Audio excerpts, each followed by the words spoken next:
The first time, I wrote it off as coincidence. Friday, the 9th of November, 1979, 5:58 p.m. A black sedan rolled in, parked, and showed up at my gate again in exactly 11 minutes. The second time, 2 weeks later, same garage, same hour range, it did it again, down to the way the driver held the stub between two fingers. By the third time, I stopped pretending it was random. That's when I started watching the wall clock more than the ramp. And that's when I decided I wouldn't stamp the next stub right away. This wasn't a habit. It was tradecraft. Back then, I didn't have language like that. I had a booth, a chain on my pen, and a stamp pad that left purple half-moons on my fingertips. The garage was cheap and busy. Fluorescent lights buzzed overhead. The air carried brake dust and wet wool. People came out of offices with their collars up, paid whatever the chart said, and drove off without looking at me long enough to remember my face. At the start of the evening rush, I kept time the way you keep cash. In small, counted motions. Ticket through the slot. Stamp. Fee. Gate arm lifts. Next car. At 5:58, the black sedan stopped on the painted line like it had practiced. The driver didn't lean forward.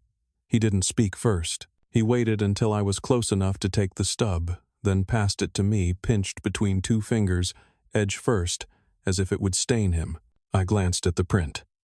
Entry time, 5:47. Lane code, B2. Nothing else special. 11 minutes wasn't a crime. 11 minutes wasn't even unusual. People ran upstairs to grab a forgotten briefcase.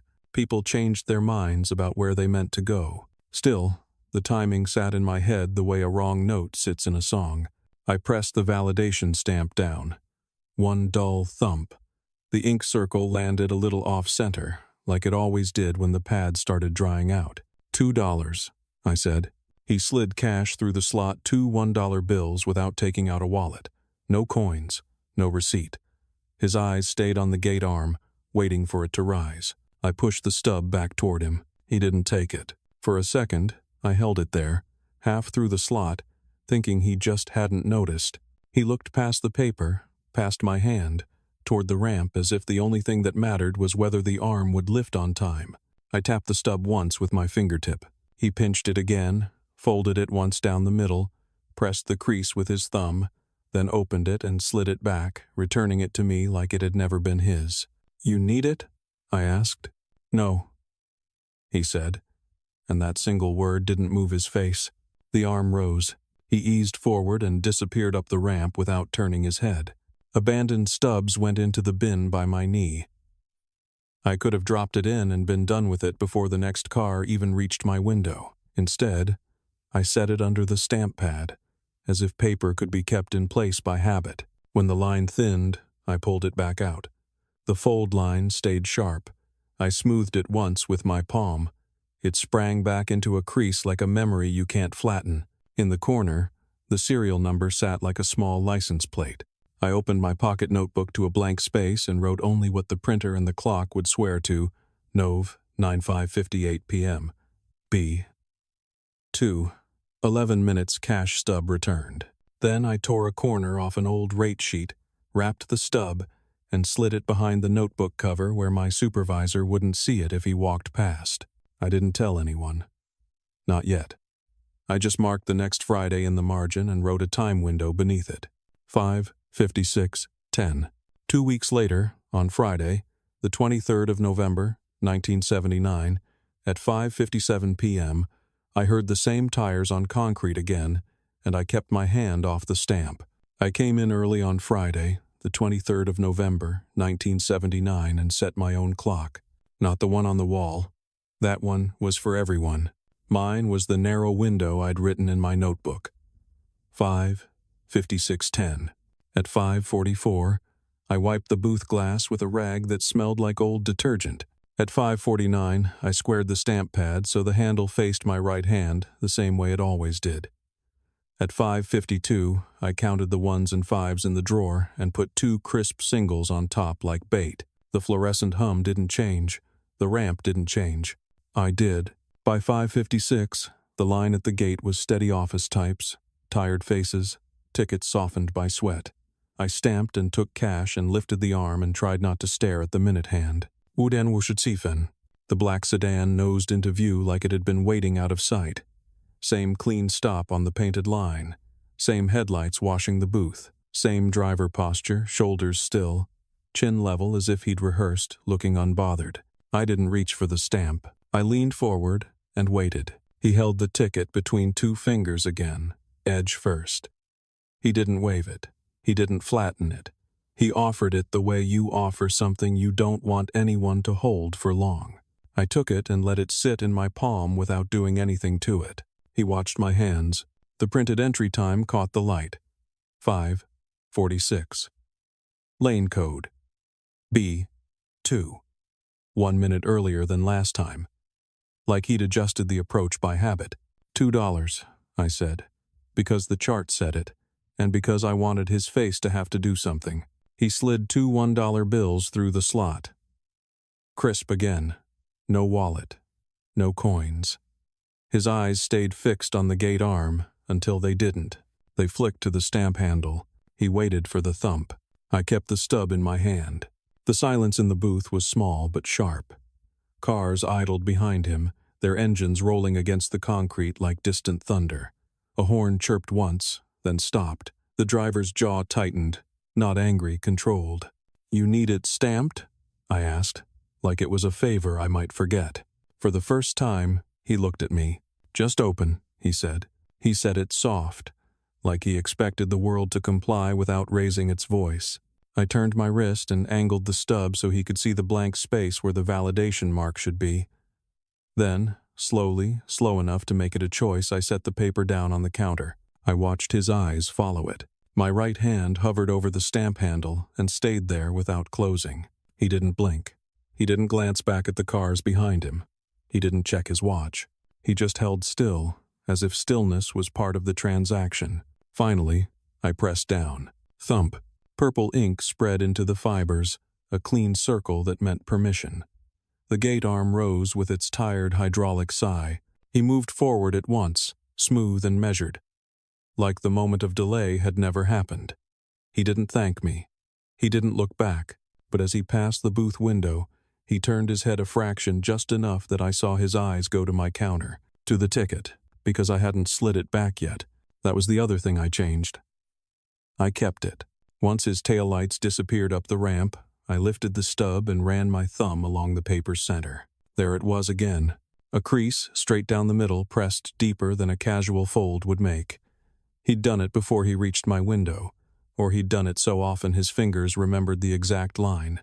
I held it under the booth light and compared it to the first one, still tucked behind my notebook cover. The crease landed in the same place, cutting through the same printed layout like a seam returning to its track. I didn't smile. I didn't feel clever. I felt the world narrow. I opened the drawer where the ticket roll fed into the machine and pulled it out a few inches. The paper strip unspooled with a soft rasp. Serial numbers marched along the edge in perfect order, indifferent to my suspicion. I wrote the new serial down anyway, right beside the old one, and circled both. Then I wrote the times in the margin, like they were coordinates. 9:95, 58 11 min. 9:23, 57 11 min. I checked my wall clock again, 6:12 now, and listened to the next car roll up. I stamped its ticket without thinking. I took its coins. I lifted the arm. Routine, cover. A booth makes it easy to look like you're doing nothing. When the line cleared, I took the second stub and folded it once, not down the center like his, but crooked, so I'd know which hands had made which crease. I wrapped it in a scrap of rate sheet and slid it behind the first. 2 stubs, 2 Fridays. Same window, same lane. In my notebook, I added columns. Not a story. A grid. Weekday, arrival minute. Lane code, stay length, cash. No. Cash. Stub kept, returned. I kept the notebook closed when footsteps came near the booth. I kept my face neutral when my relief man showed up at 7 and asked if the rush had been bad. Normal, I said. Outside, the air bit at my cheeks. I walked home with the notebook pressed flat against my ribs and every few steps my fingers checked the pocket as if paper could slip away on its own. I didn't know yet what it meant.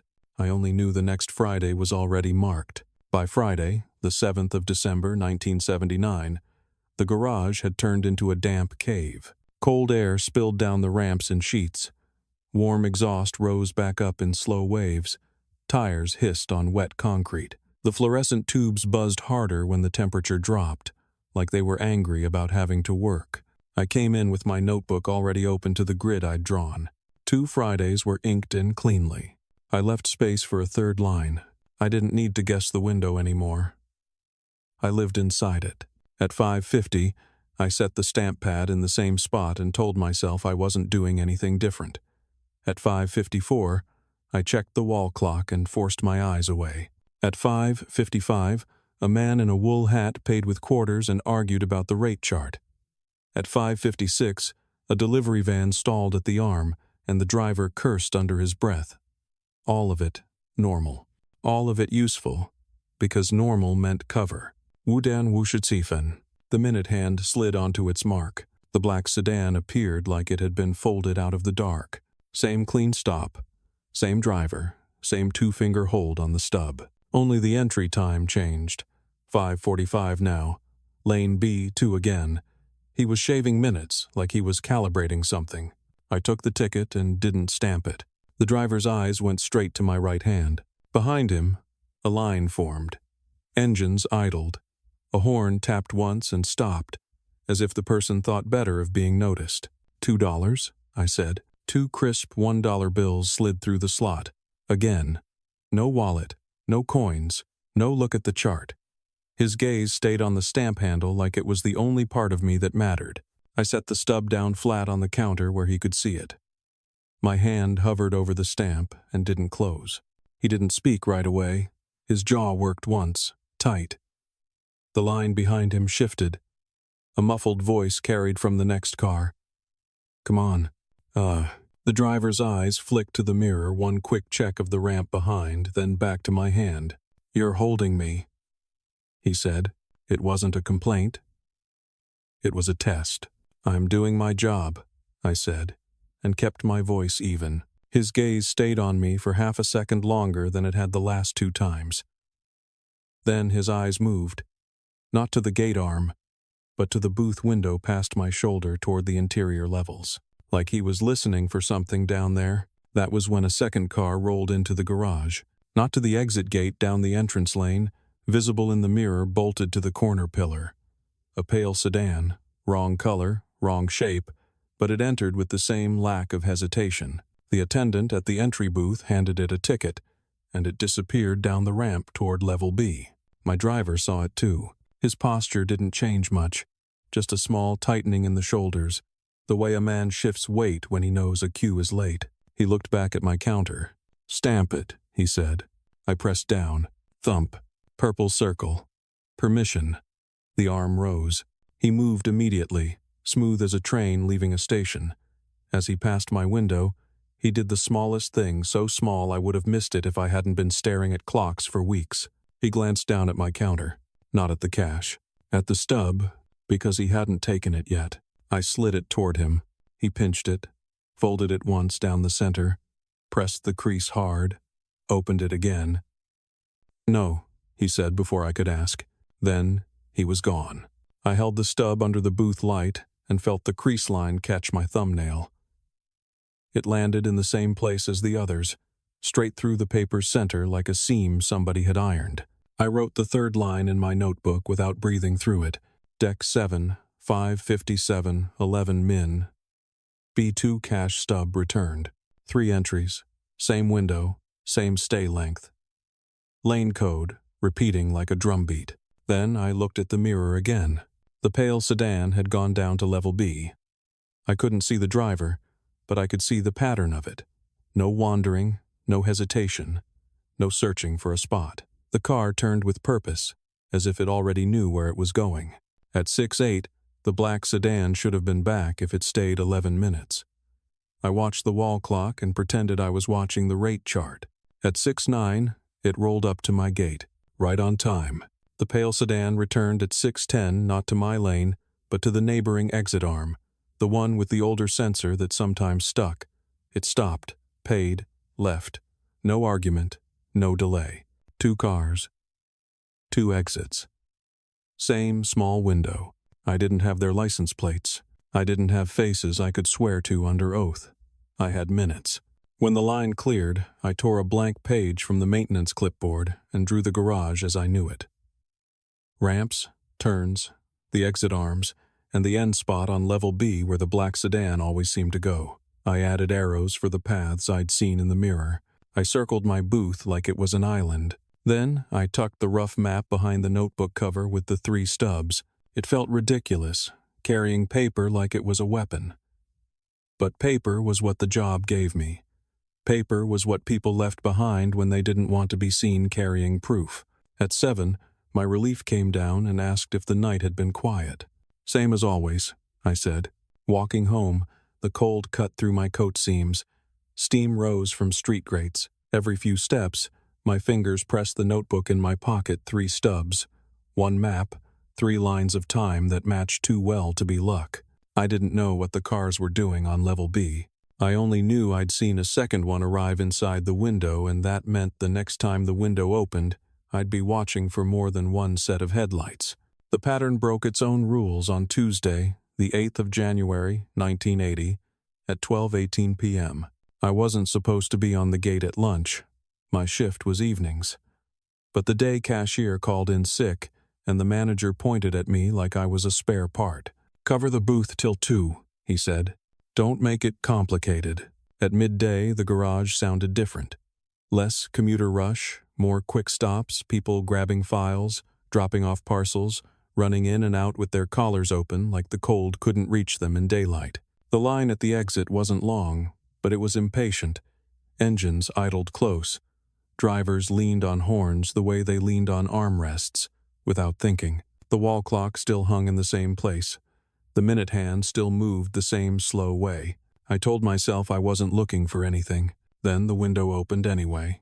A dark sedan rolled up black in the shade, maybe dark green where the winter sun hit the hood. Same clean stop on the painted line. Same driver posture. Still shoulders, chin level, eyes forward. He held his ticket between 2 fingers. Edge. First. Not Friday. Not evening. But it was the same tightness in the timing like the moment had been scheduled. I took the stub and checked the print.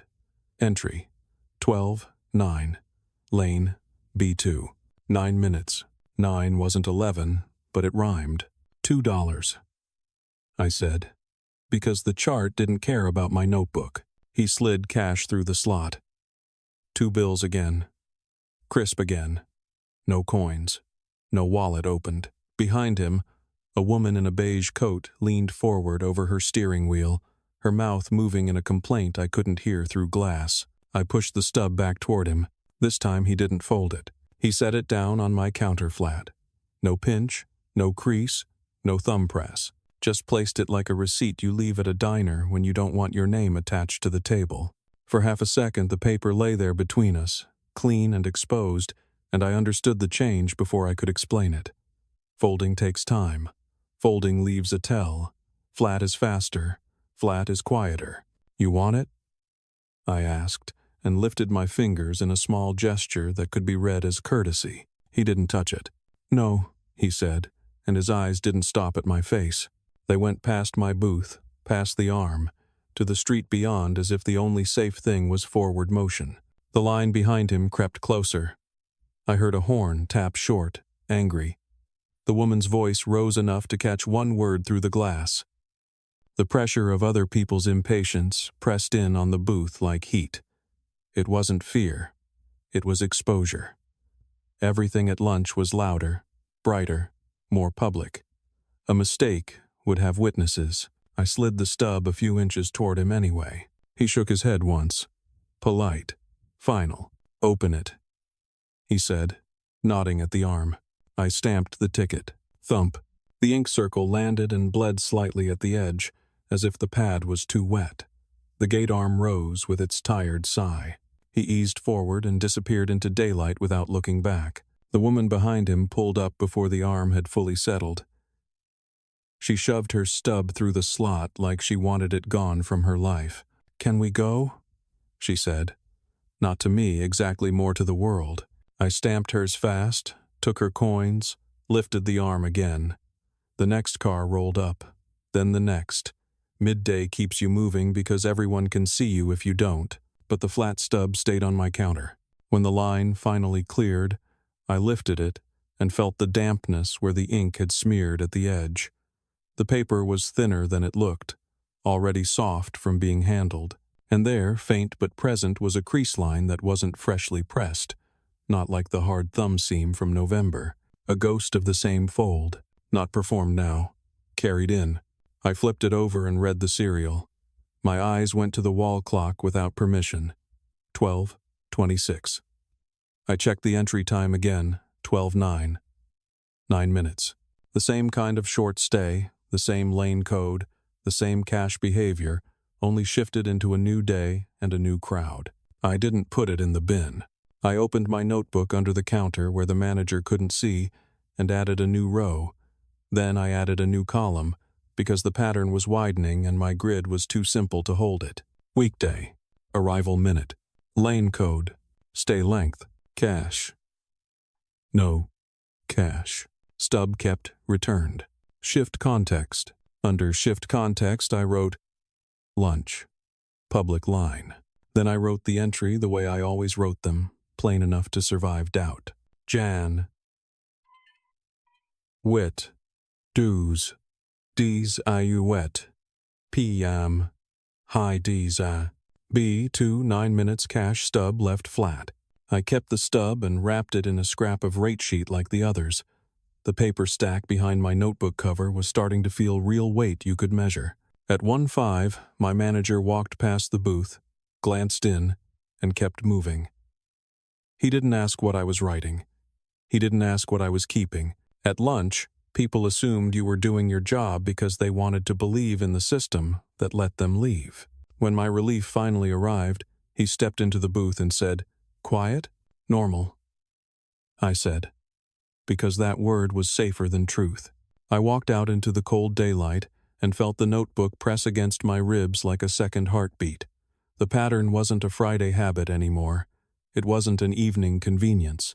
It was adaptable, and if it could shift its day and still hit the minute hand, then the minute hand wasn't an accident. By Monday, the 4th of February 1980, the notebook had stopped feeling like a private habit and started feeling like inventory. That evening I wasn't on the gate. I was in the back office with the reconciliation sheets, gray forms that smelled like carbon paper, and a metal desk that always felt cold through your sleeves. The manager liked the numbers clean, the way some men like their shirts pressed.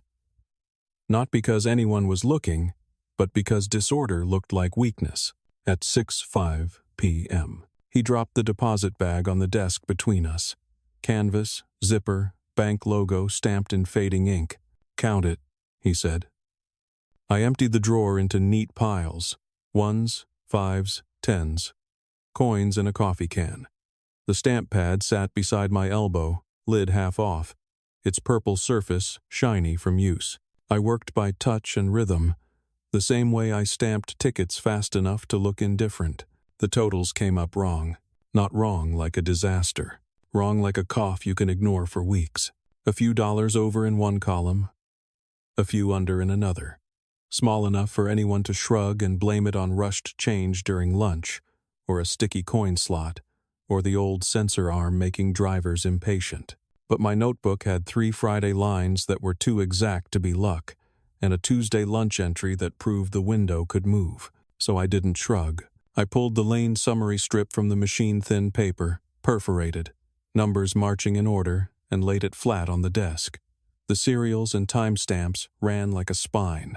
I traced the sequence around B2 with my fingertip, looking for the stretch of minutes that matched the window. And there it was. A gap, not a jam where the print smears, not a tear where the paper folds. A clean absence. Serial numbers that should have existed, but didn't. Like someone had reached into the roll and removed a few teeth from the gear. I slid the strip across the desk to the manager. "These numbers," I said. "They jump." He glanced at it the way he glanced at complaints. Quick. Practiced. Machine jam, he said. It happens, I agreed, keeping my voice flat. But it happens in the same lane.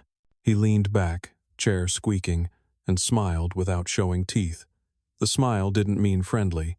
It meant he wanted the subject to die. Don't make it complicated, he said. Same phrase as January, same tone.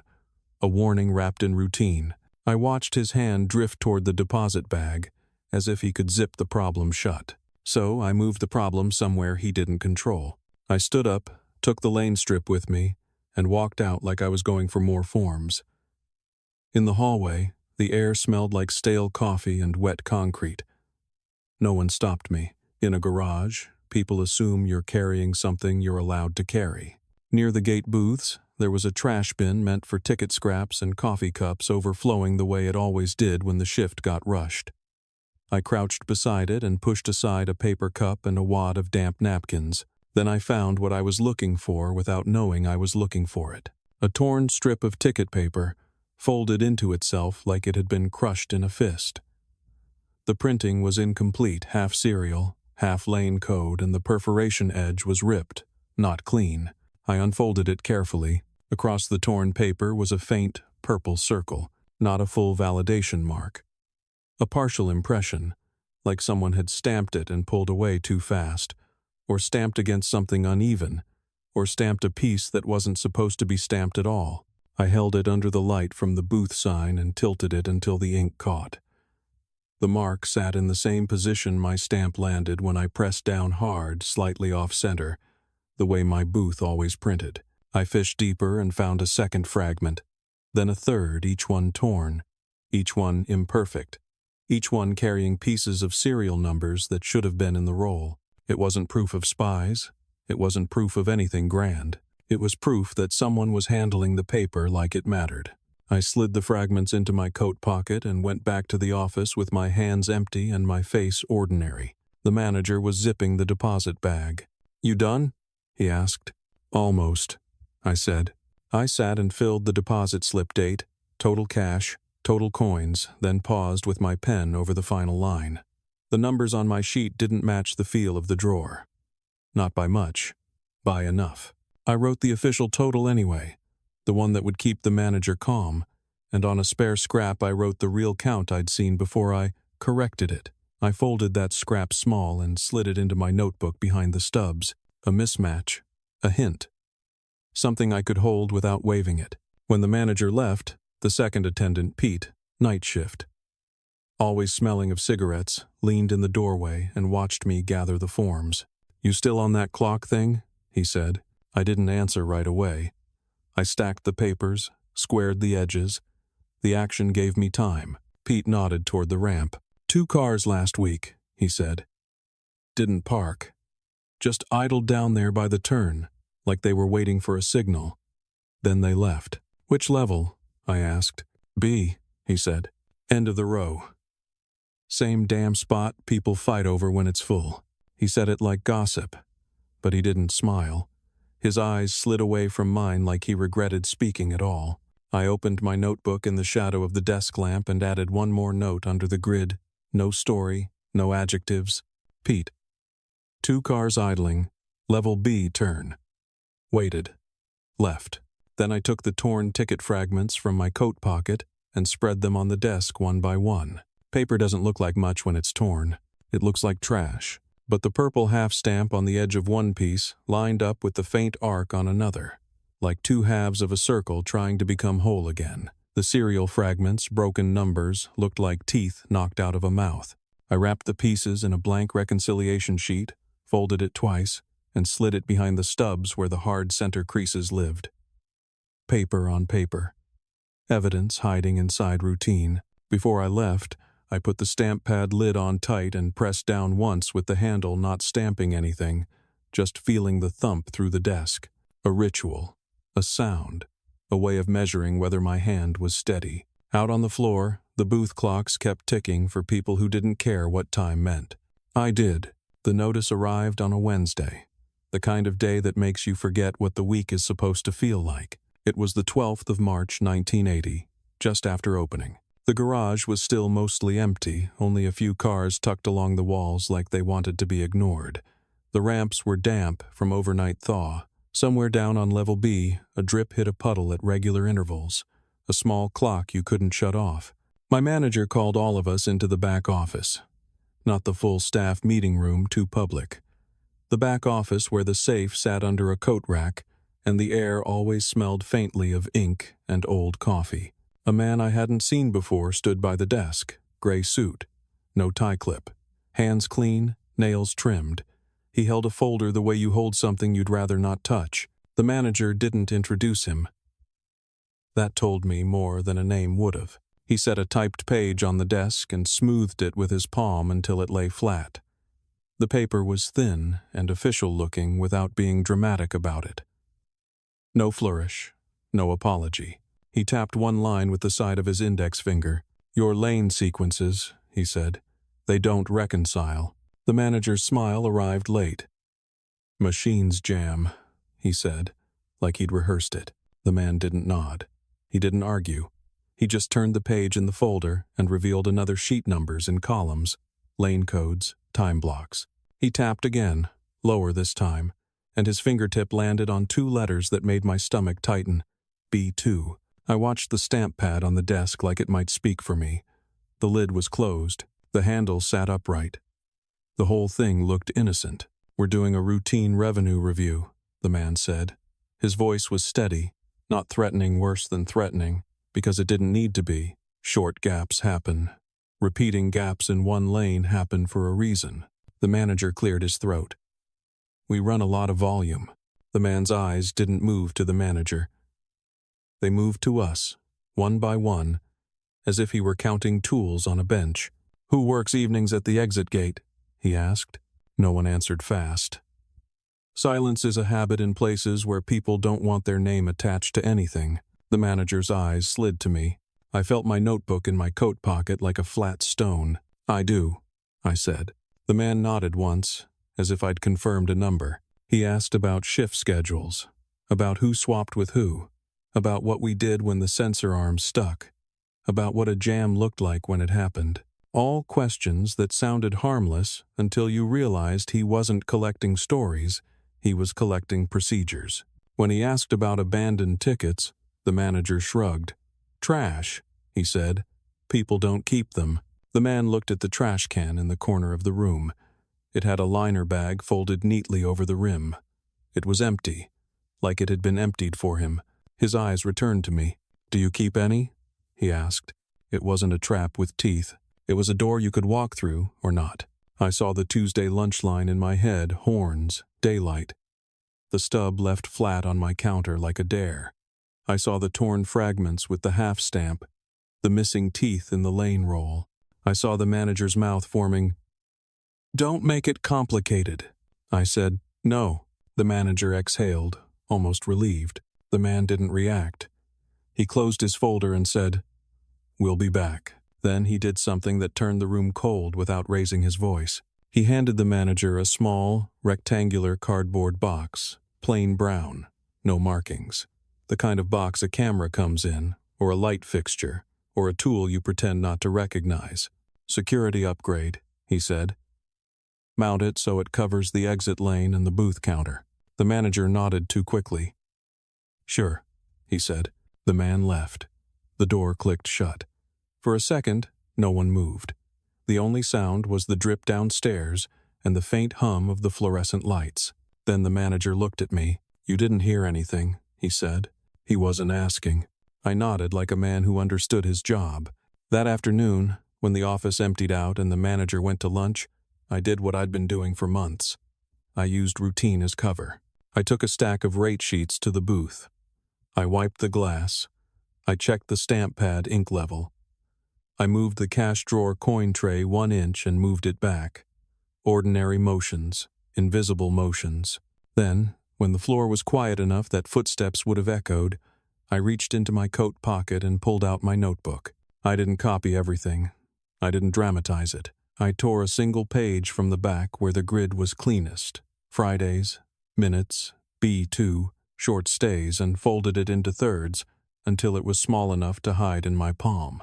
I added one new line with the pen pressed hard enough to dent the paper. B. 2 repeating gaps. Audit. Today, camera box. I wrapped that folded page with the 3 stubs and the ticket fragments, then slid the bundle into a plain envelope from the booth drawer, the kind we used for petty cash receipts. No name, no return address, just paper disappearing into paper. At 6:10 p.m., I walked 2 blocks to a building with a lobby that smelled like disinfectant and old carpet. I didn't go to a desk. I didn't ask for anyone. I stepped to a mail slot mounted low on a wall and fed the envelope in. The slot swallowed it without sound. Back at the garage, the pattern reacted, not like a person panicking, like a system adjusting.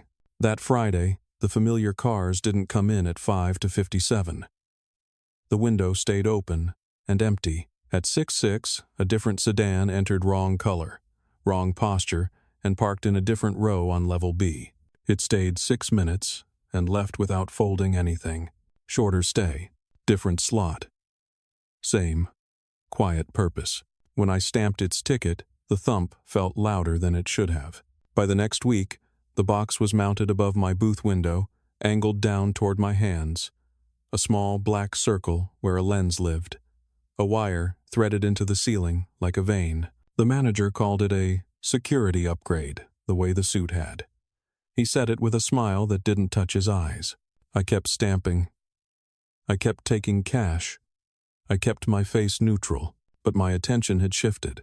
I wasn't just watching the minute hand anymore. I was watching whether the minute hand was being watched back. By Thursday, the 24th of April 1980, the garage had learned my habits. So had someone else. It was 6:30 p.m. when I stepped out of the employee door onto the side street, the one that always smelled like wet cardboard and diesel. I kept my notebook in my inner coat pocket now, not because it was heavy, but because it had started to feel like a second set of hands on my ribs. The evening was ordinary on purpose. Office lights in high windows. A bus exhaling at the corner. The same steam rising from the street grates. I walked like I always walked, no hurry, no pause, because changing pace is the first thing a person notices. Half a block down, a black sedan eased through the intersection and turned the same way I did. Same color didn't mean same car. In Midtown, black was a uniform. Still, the timing sat wrong. The sedan's movement didn't match traffic. It matched me. I didn't look back again. I used glass. At the next corner, I let myself stop at a newsstand window. Headlines, cigarettes, cheap watches, anything reflective. In the glass, I saw the sedan roll to the curb behind a delivery truck and go still. Not parked like a commuter, not angled like a driver stepping out, just idling quiet. Patient like it had nothing to do but wait for a signal. I didn't run. Running would have been a confession. I crossed the street on the green and walked into a small grocery with fluorescent lights that were harsher than the garages. Inside, people moved slow. Carts squeaking. Winter coats hanging open. The air smelled like oranges and bleach. Domestic, safe, forgettable. I took a basket from the stack and made myself shop like a man who meant to shop. Canned soup, a loaf of bread, coffee I didn't need. I kept my hands busy so my eyes could stay calm. At the end of aisle 3, I paused to compare prices, head down, as if numbers were the only thing in my life. A man's shoulder brushed mine, not hard enough to spill anything, but hard enough to be in action. "Sorry," he said. I looked up. It wasn't the driver from the booth. Different face. Younger. No practiced stillness. But his eyes were too steady for an apology. He held contact one beat longer than polite, and then glanced past me, toward the front windows. The message wasn't in the word. It was in the timing. I'm here. I can touch you in public. No one will care. He moved on without buying anything from the shelf he'd accidentally reached for. I set my basket down at the end cap and walked to the register with empty hands like I'd changed my mind. I paid for 1 pack of gum cash, because the habit had infected me, and stepped back onto the sidewalk with something to show for the trip. The street had darkened. The sedan was no longer where I'd seen it. I walked 2 blocks the long way home. Not faster, just different. I passed a building with a flagpole and a brass plaque by the entrance. The kind of plaque you read only if you're killing time. Trade mission was engraved at the top. Smaller letters below. A country name I didn't say out loud. I'd seen the phrase in the paper enough times to know it belonged to people who didn't park their own cars unless it was useful. A uniformed doorman stood under the awning, face blank, scanning the sidewalk as if it were a list. I kept walking, but something on the ground near the curb caught the streetlight, thin cardboard, pale against the wet pavement. A card. I stepped on it lightly first, shoe sole pinning it without bending down like a fool in the open. Then I crouched as if I were tying my lace and slid it into my palm. It wasn't a business card. It was a parking validation, heavy stock, machine-stamped, creased once across the center the way my stubs were creased, only cleaner, more deliberate. The top line held an address that matched the building I'd just passed. The lower corner had a small emblem and a serial block that looked like it belonged to an internal system, not the kind of garage that let anybody in for $2. I turned it over and found a faint purple arc, an ink trace not from my stamp, but close enough in shape to make my thumb pause. I didn't stare at it on the street. I didn't pocket it like a trophy. I slid it behind my gum receipt in my wallet where it would look like trash if someone glanced. When I got home, I didn't take my coat off right away. I went to the kitchen table, set the wallet down, and pulled the card out under the lamp. The address was clear, the words were plain, and the date stamp in the corner matched the week my lane sequences started jumping. This was the first object that didn't come from my booth. This was the first object that reached out of the garage and put an address to the pattern. I opened my notebook to the grid and added a note in the margin beside B2. Trade mission address appears in proximity. Validation card found. Then, as if the building had heard the scratch of my pen, my job shifted under my feet. The next afternoon, my manager posted the schedule on the corkboard by the time clock. I read it the way you read weather fast, looking for damage. My evening gate shifts had been rearranged, not swapped with someone who asked, not shifted by a day, cut into smaller pieces, moved to hours where the 5:56 to 10 window didn't belong. I waited until the hallway was empty, then stepped into the office doorway. "Why'd you move me?" I asked. He didn't look up from his papers. "Coverage," he said. "I didn't request it." He finally raised his eyes to mine. The smile that showed up wasn't friendly. It was a lid on a box. "Then don't request anything," he said. That was all. No argument, no explanation. Just a boundary laid down in a normal tone. I walked back out and punched the time clock like a man who accepted reality. My hand didn't shake. It didn't need to. At home that night, I placed the trade mission card in the envelope with the stubs and the torn strips. It sat on top like it belonged there, like it had been waiting to join the pile. Paper on paper, minutes on minutes, a pattern stretching past the garage's walls, and somewhere under all of it, the same question kept time. If they could follow me into a grocery aisle without raising a voice, what else could they do without ever being seen?